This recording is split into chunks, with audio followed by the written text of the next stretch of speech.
On a beaucoup entendu de la part des banques et des fintechs françaises, surtout des fintechs françaises, qu'elles ne pouvaient pas proposer une entrée en relation aussi simple et aussi fluide que leurs concurrentes, les Revolut ou les N26.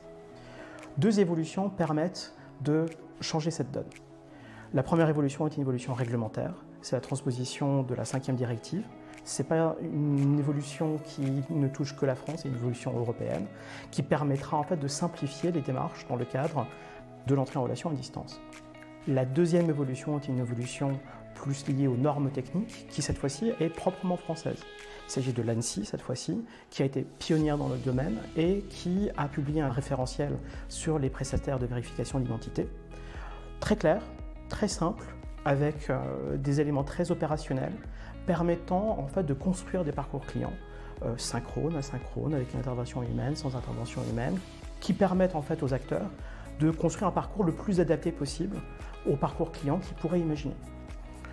Si on prend typiquement l'exemple d'Hubble, Hubble donc avec une solution vidéo permettrait donc la captation de la pièce d'identité et donc remplirait en fait la première norme requise d'un point de vue réglementaire.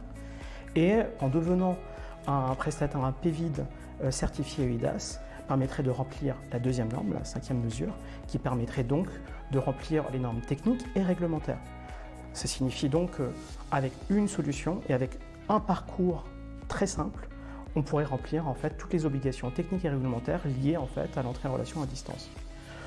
À partir de ce moment, plus d'excuses pour les banques ou les fintechs françaises de construire le parcours qu'elles pourraient imaginer. L'entrée en relation à distance n'est plus un problème. Mieux que ça encore, ça sera un outil de conquête d'autres marchés européens pour pousser en fait les normes françaises dans les autres pays européens qui ne se seront pas encore positionnés sur les éléments techniques de la même façon que l'ANSSI a pu le faire.